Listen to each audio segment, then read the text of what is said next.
우리가 모세 오경을 잘 마치고 이제 여호수아에 들어가고 있는데, 시내산에서 시내산 시내산에서 하나님께서 이 출애굽기 19장을 통해서 하나님의 언약을 주시죠. 하나님 백성으로서는 어떻게 살아야 되는지 언약을 주시고, 이제 그 언약을 다시 갱신하는, 그러니까 재차 말씀하시는 게, 재차 말씀하시면은 성경 중에 여기 출애굽기였으니까 여기는 어딜까요? 재차 말씀하셔요. 다시 한번 얘기하는 거예요. 제명기 또는 신명기. 신명기에서 모압 광야에서 하나님께서 이 언약을 다시 한번 이제 앞으로 가나안에 들어갈 사람들에게, 가나안에 들어가는 2세대에게, 자, 1세대에게 주셨던 언약을, 자, 그럼 한 번만 1세대에서 그 언약이 끝난 게 아니라 너희에게 다시 한번 재계약하는 게 우리가 신명기 말씀을 통해서 모압 언약을 이렇게 따라가게 돼요. 이것은 근데 모압 언약에서 참 재밌는 부분이 뭐냐면, 아직 그 땅에 들어간 게 아닌데 땅을 이미 분배해요. 자, 앞으로 이렇게 될 거니까 너는 이 땅 갖고, 이 지파 이 땅 갖고, 이 족속이 이 땅 갖고, 앞으로 이렇게 지키면 돼. 아직 들어간 거 아니에요, 그죠? 내 땅도 아니고 받을 땅인데 이미 다 계약서 다 찍고 앞으로 이렇게 살 거야라고 얘기를 하죠. 모압 광야에서 이미 분배가 다 끝나요. 땅들이 분배 끝나고, 그럼 그것을 실현시키는 게 어디부터냐? 이제 우리가 알고 있는 여호수아, 지금 보고 있는 여호수아에서 8장과 24장에서 각각 세겜 지역에서, 세겜 땅에서 1차 언약, 2차 언약을 맺게 됩니다. 이 세겜 1차 때도 역시 뭐냐면 아직 땅을 완전히 정복한 게 아닌데도 이 언약을 다시 한번 갱신해요. 앞으로 이제 지켜라 했을 때, 하나님 이제 우리가 여기서 완성돼서 앞으로 이 땅에 이렇게 살 겁니다라는 언약을 하고, 이제 8장 거의 이제 끝날, 24장에서 거의 끝날 때쯤 다시 한번 이 언약을 갱신하죠.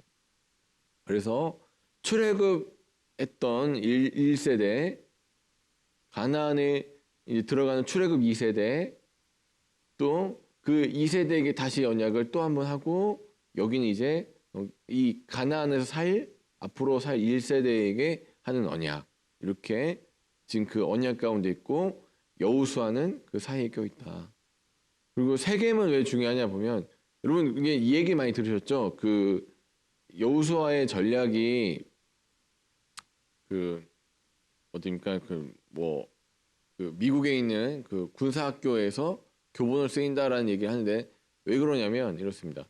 이 이스라엘이 동쪽에서 치고 들어가죠. 동쪽에서 치고 들어가는데, 자, 북쪽으로 갈 수도 있고 남쪽으로 갈 수 있어요. 둘 다 중요한 그 지역이 있는데, 어디로 들어갔을까요? 자, 일본도 큰 성읍이 있고요. 여기는 또 센 애들이 살아요. 2번도 센 애들이 사는데, 1번과 2번 중에 어디로 쳐들어갔을까요? 1번, 2번 다 아니고 3번으로 쳐들어갑니다. 여기가 세겜이에요. 지역을 쳐서 분리를 시킨 다음에 여기 치고 여기 치고 그렇게 전쟁을 하죠. 어디랑 비슷하냐면 6.25 때 이제 그 메가 장군이 어디로 들어오죠? 부산으로 들어갑니까? 아니면 뭐 평양 지역으로 들어갑니까? 인천으로 들어가죠. 가운데를, 허리를 끊어서 밑에 치고 위에 치는 전략이죠. 이게 그대로 저희가 잘 알 수 있는 게 6.25 때 이게 전쟁 때, 한국 전쟁 때 사용되는 전략입니다. 그래서 우리가 이제 앞으로 이제 볼 여호수아는, 세겜 지역을 점령했다는 것은 가운데를 찔러서 밑에 먹고 위에 먹는 전쟁이 완성이 되겠구나. 그래서 그 전쟁을 통해서 하나님이 뭔가 큰 일을 성취하시겠구나. 근데 그러니까 전쟁의 승리, 자, 전쟁의 완성에 대해서 앞으로 이제 우리가 이 하나님께서 명령하신 그 모압 땅에서 그 약속하신 그 땅, 그러니까 땅을 분배해 줄 거라는 얘기를 믿고 의지해서 우리는 세겜에서 그 약속을 지키겠습니다. 라는 약속. 그리고 그 약속을 갖다 계속해서 지속적으로 주님을 따라서 계속해서 실행하겠습니다라는 2차 약속까지가 있는 게 여호수아 전체의 내용이다. 근데 이제 여호수아에서 중요한 건 그 전쟁을 승리할 수 있는 방법이 무엇인가에 대해서 끊임없이 강조하는 게 여호수아의 내용인데 어떤 방법이 있을까요? 여호수아와 그 이스라엘 백성들이 전쟁에서 승리하는 방법 뭐가 있을까요? 어떻게 하면 이길 수 있을까요? 전쟁에서. 그렇죠. 하나님과 동행하면서 그렇게 살면 되겠죠. 오늘날 우리에게 그 주어진 영적 전쟁도 마찬가지죠. 그 전쟁은 아직 끝난 게 아니죠. 약속은 이미 받았어요. 언약은 성취될 거라 하나님의 언약이 있는데 아직은 완전하게 받아갖고 내 것은 아니죠. 밟고 있는 거죠. 이 땅에서 살아가는 우리가 어떤 고백을 드리냐. 천국을 이미 소유했어요. 하나님 날 맛보고 이미 여러분 안에 천국의 열쇠를 갖고 계시고 마음에 다 갖고 계세요. 천국을 이미 누리고 계십니다. 예수가 나와 함께 하시기 때문에 천국은 우리 개념 속에서 그냥 내 인생에 재밌는 일, 좋은 일, 행복한 일이 계속해서 반복되고 내가 먹고 싶은 거 많이 먹고 내가 좋아하는 거 누리며 사는 게 천국이 아니라 예수께서 통치하신 나라가 천국이에요. 예수께서 다스리시는 나라가 천국인데 그 통치를 이미 받고 있는 우리는 이미 천국 안에 살고 있고 아직 세상 나라가 그리스도의 나라가 되지 않았기 때문에 세상 나라가 그리스도의 나라가 될 때까지 우리의 사명을 완수해 나가는 게 우리의 삶이라면 마찬가지로 그것을 수행하는 여호수아의 그러니까 이스라엘 백성들이 약속된 것을 성취해 나가는 거예요. 하나님 주시겠다고 하셨기 때문에 그것은 반드시 이루어질 것이고 반드시 그들의 것인데 그들이 나태하거나 게으르거나 하나님을 떠나지 않으면 그 땅은 반드시 하나님의 약속이기 때문에 실현될 수밖에 없다라는 내용이 여호수아의 전체적 내용입니다.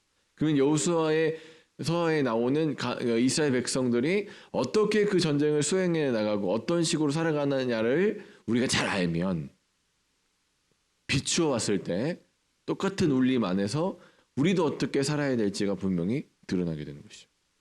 자, 여러분 그래서 그런 의미에서 첫 번째 전쟁을 우리가 잘 알고 있는 전쟁 한번 살펴보겠습니다.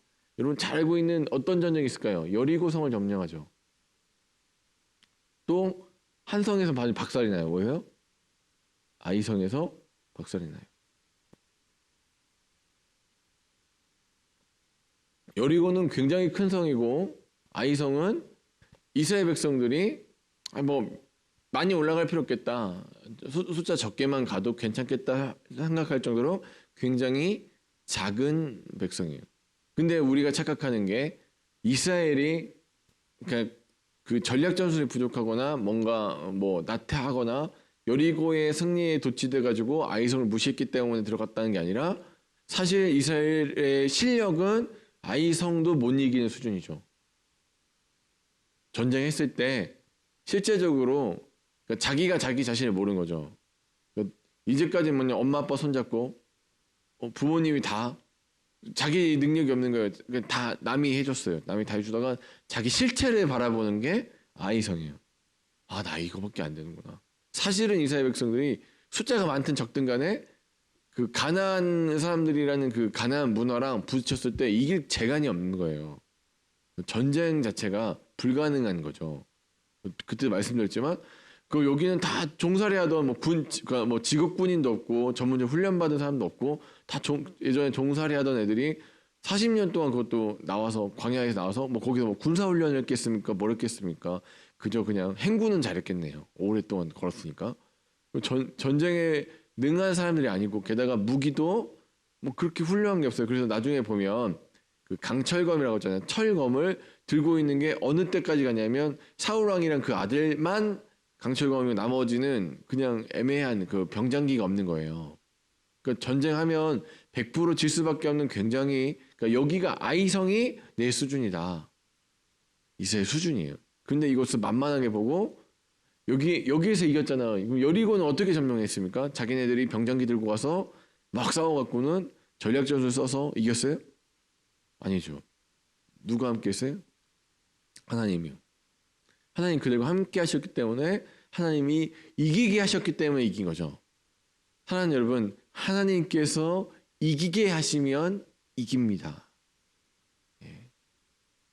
우리의 삶에서 어떤 큰 문제들이 있습니다. 도달할 수 없는 여리고처럼 큰 문제가 있는데 중요한 게 있어요. 그게 하나님의 약속이 있는가 없는가에 따라서 우리는 담대할 것인가 아니면 피할 것인가가 정해지죠. 아무리 약한 문제, 여러분 우리가 참 문제로 생각하고 자빠지는 것들은 우리를 자빠지게 하고 힘들게 하는 것들은 그렇게 대단하다고 생각하는 것들이 아니죠. 우리가 만만하게 보고 우리가 편안하게 생각했던 것들. 뭐 이 정도는 내가 할 수 있어야 우리는 쉽게 자빠지고 쓰러지고 맙니다. 근데 정말 재밌는 게 자기 스스로를 제대로 평가하지 못하는 거죠. 잘 모르죠. 저도 이 부끄러운 고백인데 열심히 깨끗이 씻고 나서 거울을 딱 보면 그렇게 뭐 나쁘지 않은데? 그래요. 혼자서 그렇게 깨끗하게 다 닦아놓으면 뭐 이 정도면 뭐 굳이 몸매 관리 안 해도 되고 뭐 이렇게 이 정도면 살만한 거 아닌가? 그렇게 생각하다가 저는 저를 잘 모르니까 옆에서 얘기하는 거죠. 야, 배 너무 나왔어. 살 너무 쪘어. 어떻게 하려고 그래? 제가 잘 못 보니까 스스로를 잘 평가 못하죠. 아이성도 못 이겨요, 여러분. 아이성도 안 돼요, 우리는. 착각하죠. 아이성쯤이야. 근데 거기서 자빠져요. 아이성도 하나님과 함께 점령하신 여러분 되시기 좀 간절히 축원합니다. 예. 우리가 만만하게 생각할 것들이 없죠. 여러분 세상 오래 사신 어르신들이 얘기하시잖아요. 세상에 쉬운 일이 없잖아요. 젊은 사람들 또 이렇게 그게 교만이잖아요. 세상에 쉬운 일이 있다고 착각하는 게 교만이죠. 이 정도는 내가 할 수 있어. 이 정도는 기도 안 해도 돼. 이 정도는 하나님한테 물어보지 않아도 돼. 에서 사단 나요. 하나님한테 너무 큰 문제라 도와주세요. 어떻게 할까요? 너무너무 힘듭니다. 어렵습니다. 도와주세요 했던 문제들은 별로 문제가 안 생겨요. 그건 또 이렇게 융통성 있게 하나님께서 다 넘어가게 하시고 다 해주세요. 근데 정말로 우리를 자빠지게 하는 문제는 우리가 사소하게 생각하는 것들이죠. 이거는 기도 안 해도 돼에서 큰일이 벌어지죠. 아니면 모든 것이 기도할 거리라는 거예요. 아이도 기도할 거리다. 그래서 이 아이성을 갖다가 점령하지 못했던 이유는 하나님께 물어보지 않고 하나님과 동행하지 않았기 때문에 이게 이스라엘의 실력이다. 그런데 이걸 갖다가 더 극명하게 보여주는 게 여리고성에는 라합이라는 기생이 있었고 아이성에는 패배의 원인이 뭐예요? 아간의 범죄가 있었다. 둘의 차이가 뭐죠? 아간은 하나님의 백성이죠. 이스라엘 백성이죠. 라합은요? 이방인이에요. 그러면 진짜 하나님의 백성은 누구인가? 그렇죠? 진짜 하나님의 백성은 어떤 사람들인가? 피가 12지파 안에 속해 있어갖고 나는 조상이 누구야? 할 만한 사람인가? 아니면 다른 부분에서 생각해 봐야 되네요. 두 전쟁을 비교하고 두 사람을 비교했을 때 중요한 게 여기에서 여리고와 라합과 아간을 공통적으로 묶는 가장 중요한 포인트는 누구예요? 하나님이에요. 하나님의 유무가 그들의 인생을 결정하죠. 하나님이 계시면 승리하고 하나님이 계시지 않으면 패배하고 하나님을 두려워하고 하나님과 동행하면 살고 이방인이라도 하나님의 백성이 되고 지금 이제 우리가 보죠. 지금까지도 있다. 그죠? 두 본문 다 똑같이 표현하고 있는 게 첫 번째예요. 라합에 대해서 라합의 자손들이 라합의 그 가족들이 지금까지도 이스라엘 백성과 함께 있다. 아간을 죽이고 나서 그 세간을 불태운 아골골짜기가 지금까지도 있다. 계속된다는 거예요. 하나님께서 하나님의 물건을 도적질하고 하나님을 만만하게 보고 하나님을 두려워하지 않는 자들은 필경 망하게 됩니다. 아간과 같이. 그들이 족보가 어떻게 되더라도. 그래서 여러분, 우리가 착각하는 내가 10년 동안 예수 믿었으니까 난 괜찮을 거야. 우리 부모님이 나 어릴 때 보니까 우리 부모님 장로님이고 우리 부모님 목사님이고 그러니까 난 괜찮을 거야. 착각하지 말라는 거예요. 지금 내 족보가 문제가 아니고 내가 어떻게 하나님과 동행하고 있는가? 그래서 인생은요, 바꿀 수 있습니다. 실패한 인생도 어떻게 바뀝니까? 뭐가 포인트예요? 하나님이 나와 함께 하시는가, 함께 하시지 않는가가 포인트라는 거예요. 아까도 말씀드렸지만 여호수아서는 천국 살아가는, 그러니까 지금 천국을 완전히 들어가지 못했고 그리스도 나라가 완성되지 않았지만 그 나라를 향해서 가는 모든 이스라엘 백성들, 하나님의 백성들, 교회에게 던진 하나님의 메시지라고 한다면 오늘 우리가 중요하게 생각해 봐야 되는, 가장 중요하게 봐야 되는 게 하나님이 나와 함께 하신다면 나는 어떻게 해요? 이방인이고 문제가 있고 어려움이 있고 두려움에 떨지라도 반드시 그 모든 어려움들을 극복하게 될 것이지만 내가 하나님과 동행하지 않는다면 내가 하나님의 백성이고 20년 동안 예수 믿고 직분이 장로 목사고 어쩔지라도 실패하게 될 것이다. 오늘 나는 어떻게 살지 그 길을 선택해야 된다. 사랑하는 여러분, 그래서 여호수아서 마지막에 우리 마지막 장에 우리 던지는 부분이죠. 사람들 다 모아놓고 물어봐요. 나와 내 집은 여호와 하나님을 섬길 텐데 오늘날 너희가 섬길 신을 택하라. 어디에 서시겠습니까? 어느 길이 맞는지 여러분은 잘 알고 계시리라 믿습니다. 여러분, 그 길을 믿음으로 결단하시고 따라가신 여러분 되시길 주님 간절히 축원합니다. 우리가 주님 앞에 이 길을 살기 원합니다. 이렇게 가기 원합니다라고 고백할 때 우리 주님은 오늘도 우리에게 성령님을 보내셔서 우리가 그 길을 바르게 선택하고 걸어갈 수 있도록 계속해서 도와주실 것입니다. 시간 겸손하게 주님, 우리는 우리의 길을 알지 못합니다. 우리가 어떻게 가야 될지 잘 알지 못합니다. 우리는 우리가 익숙한 것들, 우리가 쉽게 생각하는 것들에조차 넘어지고 자빠지고 그것에 걸려서 큰 낭패를 봅니다. 그러므로 주님 겸손하게 주님 앞에 구합니다. 어떻게 살아가야 될지를 우리에게 가르쳐 주시옵소서. 이렇게 기도하시면서 오늘도 하나님과 함께 성령과 함께 동행하시는 사랑하는 저와 여러분 되시길 주님 간절히 축원합니다.